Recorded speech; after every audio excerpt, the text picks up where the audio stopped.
ಜಿಲ್ಲಾ ಕೇಂದ್ರ ರಾಮನಗರದ ಹೃದಯ ಭಾಗದಲ್ಲಿರುವ ಅಂಗನವಾಡಿ ಮಕ್ಕಳಿಗೆ ಕೊಠಡಿ ಇಲ್ಲದೆ ಬಿಸಿಯೂಟ ತಯಾರು ಮಾಡುವ ಕೊಠಡಿಯಲ್ಲಿಯೇ ವ್ಯಾಸಂಗ ಮಾಡಬೇಕಾದ ದುಸ್ಥಿತಿ ಬಂದಿದೆ. ರಾಮನಗರ ನಗರಸಭೆ ವ್ಯಾಪ್ತಿಯ 8ನೇ ವಾರ್ಡಿನಲ್ಲಿರುವ ಸರ್ಕಾರಿ ಮೇನ್ ಶಾಲಾ ಆವರಣದಲ್ಲಿ ದುರದೃಷ್ಟ ಅಂಗನವಾಡಿ ಕೇಂದ್ರ ಇದೆ.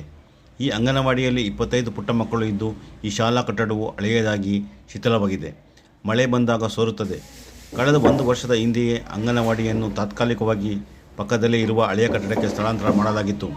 ಇದೇ ಜಾಗದಲ್ಲಿ ನೂತನ ಕಟ್ಟಡವನ್ನು ನಿರ್ಮಿಸುವ ಉದ್ದೇಶದಿಂದ ಅಂಗನವಾಡಿ ಶಾಲಾ ಕಟ್ಟಡವನ್ನು ಕೆಡವಿ ಹಾಕಿದ್ದಾರೆ. ಆದರೆ ಇದುವರೆಗೂ ಕಟ್ಟಡ ನಿರ್ಮಾಣ ಇರಲಿ, ಪಾಯಕ್ಕೆ ಆರಂಭ ಗುದ್ದಲಿ ಪೂಜೆಯನ್ನೇ ಮಾಡಿಲ್ಲ. ಸಂಬಂಧಪಟ್ಟ ಶಿಕ್ಷಣ ಇಲಾಖೆ ಅಥವಾ ನಗರಸಭೆಯ ದಿವ್ಯ ನಿರ್ಲಕ್ಷ್ಯ ಇಲ್ಲಿ ಎದ್ದು ತೋರುತ್ತಿದೆ. ಇರುವ ಒಂದೇ ಕೊಠಡಿಯಲ್ಲಿ ಅಡುಗೆ ಮತ್ತು ಶಿಕ್ಷಣವನ್ನು ಮುಂದುವರಿಸಲು ತುಂಬ ಅನಾನುಕೂಲವಾಗಿದೆ. ಪ್ರಸ್ತುತ ಮಳೆ ನಿರಂತರವಾಗಿ ಸುರಿಯುತ್ತಿದೆ.